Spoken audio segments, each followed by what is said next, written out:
she could feed me and her. I certainly know what it's like to deal with skyrocketing grocery prices and skyrocketing rent. The solution to it is to give people higher paychecks. The solution to it is give people better take-home pay. The solution is to unleash American energy so that people aren't going to the grocery and seeing that eggs are 50% more than what they were a year and a half ago, right? You've got to bring down prices to give people basic prosperity. And the way you do that is really unleashing American energy, unleashing American farmers, and not spending like a drunken sailor, which is what Kamala Harris has done during her time in office. We really do know that it's the least of these. The Bible calls them the least of these who have suffered the most under Kamala Harris's affordability crisis. And President Trump and I, that is priority number one, is to make groceries and gas and rent more affordable for normal Americans. If you work hard and play by the rules, this very simple principle should apply. If you work hard and play by the rules, you should be able to live a good life in this country. And unfortunately, a lot of people right now are working hard and they're playing by the rules, but they can't afford groceries and they can't afford rent because of bad policy in Washington, D.C. We promise that we're going to change that. One last point I want to make on this, because I don't think that we talk in the media, we don't talk about it enough in politics, but housing is through the roof, and housing is destroying people's savings and their ability to put a good house, put a good roof over their kid's head. So here's the thing. Why is housing so expensive in this country? Housing is so expensive in this country for two reasons. Number one, Kamala Harris pursued policies that raised interest rates, which make mortgages unaffordable for normal Americans. That's number one. And number two, we have let in 20 million illegal aliens who are competing with American citizens for scarce housing. You do those two things and you see the rent crisis that you see in Michigan and Ohio and Pennsylvania. It is a disgrace. President Trump and I promise we will fix it. It's simple public policy. It's just got to be smarter, and it's got to look out for American citizens first. Sir? Colin Jackson, Michigan Public Radio Network. Michigan is a state that's going to be one on the margins. It's projected to be a close race. When former President Trump was in Detroit a few months back, he was talking to black voters. He was tried very hard to tie President Biden to the crime bill while taking credit for criminal justice reform. Right now, you're here in Shelby Township with a tough on crime, mass deportation message. Do you feel like that's going to land with voters of color that the campaign will need to win? Well, look, I think my message to voters of color is very similar to my message to voters everywhere in Michigan, which is we want to redeliver peace and prosperity, right? Voters of color really benefit when wages are rising.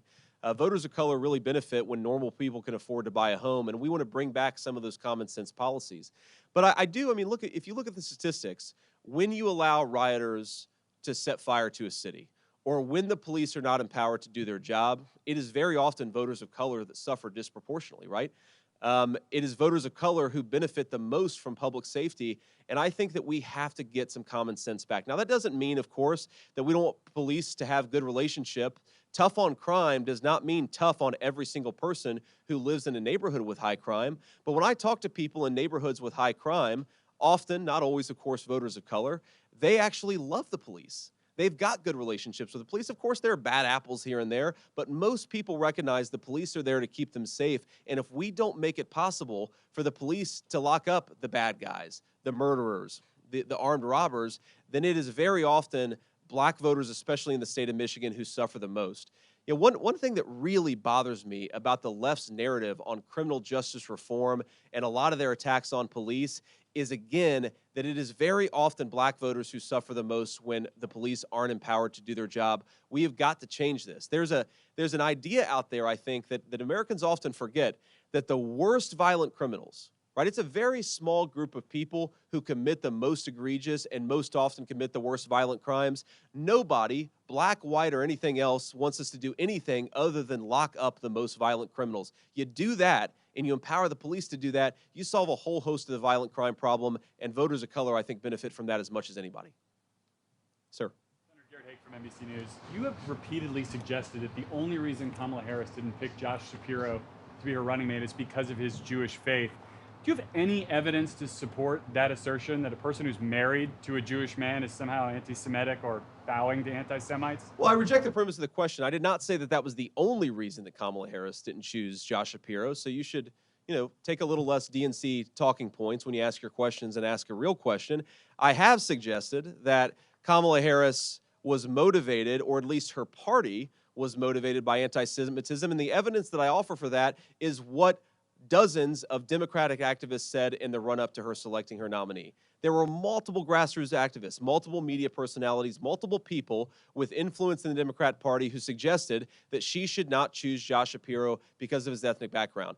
And look, I don't care what your ethnic background is. I know Donald Trump doesn't care what your ethnic background is. I do not want to live in a country where we're choosing who the next VP is based on skin color or ethnic heritage. Choose based on merit. And the fact that so many prominent leaders in the far left felt empowered to talk about Shapiro's ethnic heritage is a disgrace, and I think it's a scandal for the Democrat Party. Yes, I do. Last question, ma'am, the blue and yellow there. Hi, Yeah. I'm Janelle James, reporter for Bridge, Michigan. And Michigan has about 91,000 immigrants, which counts for about 1.2% of our population. So what do you say to the people in Michigan who say immigration really isn't that big of a problem here? Well, I appreciate the question, Janelle, and I'd say that, interestingly, legal immigrants often suffer the most from illegal immigration. If you look at the effect on legal immigrants' wages, if you look at the jobs that they're working in, and if you look at the communities that they're living in that are most affected by the public safety problems caused by illegal immigration, my message to legal immigrants was, one, we love to have you. You're very welcome, and we're happy that you came through the proper channels, but this illegal immigration problem is very often, it falls hardest on legal immigrants more than anybody else. And so my message is our anti-illegal immigration platform is actually going to make your life better. It's going to make your wages go up. It's going to make public safety in your communities better. Look, I'm married to the daughter of legal immigrants. I do believe in my heart that legal immigration can enrich this country, but not illegal immigration, which is what Kamala Harris has done all over this country. It's made us less safe. It's driven down wages for working Americans, and it's made our communities less prosperous. We've got to stop this craziness. President Trump and I are going to do it. And on that topic, I know that was the last question, but let me just offer one final observation again about these guys in the back. Law enforcement is fundamentally a team effort. You need the federal government to do what it needs to do. You need the state government and the local governments to be empowered to keep people safe. What is so broken about American public safety, it's not our local police officers who are doing great things. It's not our state leadership who's very often doing great things. It is the federal government allowing criminals who shouldn't be here, promoting sex trafficking and drug trafficking at our southern border. It is making these guys' jobs so much more difficult. And it's making it difficult in ways that we don't even always see. I talked earlier to these guys behind me a little bit earlier. We talked about the fact that when they have illegal aliens and they have to provide food and housing for those illegal aliens, that's precious tax dollars that don't go into hiring additional officers that they need. So we have been put in a zero-sum situation by Kamala Harris where we can prioritize the interests of American citizens and their safety, or we can prioritize the health benefits of illegal aliens. We have got to prioritize our own citizens. This crime problem is a policy choice of Kamala Harris. We can do so much better. Elect Donald Trump, and we will. God bless you guys, and thank you.